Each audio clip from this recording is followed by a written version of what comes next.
Hello, Graham Roberts here. Well, my maths has got an interesting little frog game where the frogs jump over each other, and that's what we're going to be looking at.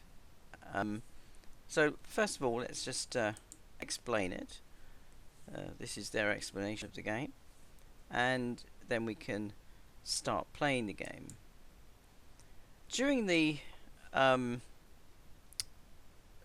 working out of a solution, an algorithm, or a strategy, what you should probably try and do is make sure that the frogs, which are of the same colour that are next to each other now, are, if you have a choice, separated from each other. I'll show you what I mean as we go through this, but the aim of course is to get the red frogs where the green frogs are. The frogs can't go backwards. If only they could, then this would be a trivial problem. As it is, it isn't really. It's actually quite difficult.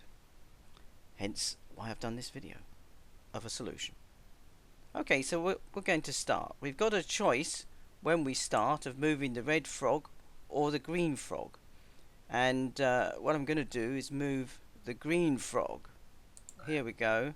So he moves across, and then we've got to move this one, and then we're going to move the red frog away from his brother, and then of course we've got no choice but to do this, and now we've got no choice but to do this really if we want to get them separated, and again we want to keep them separated, so this is the best move in that case, and then we just move him over there.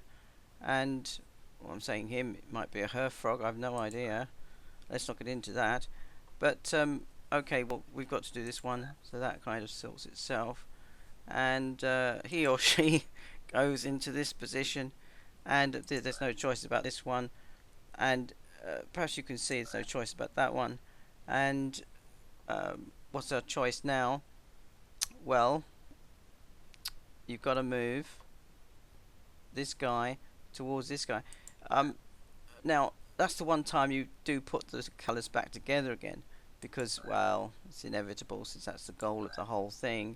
And there you go, you do it in 15 moves. Now that's the minimum number of moves you can do this in, and we know that because in actual fact there is a rubric. Well, let's call it what it is. There's an expression where n is the number of frogs on any one side, so in this case n is 3.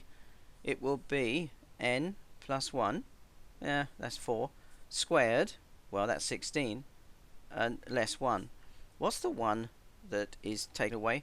Well, you can imagine it to be the whole, where there is no frog.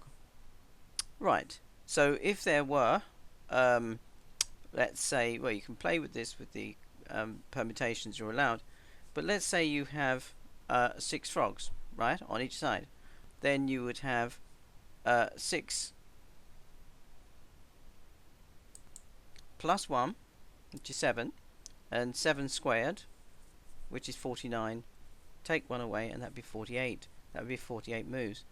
Now, that's a lot of moves.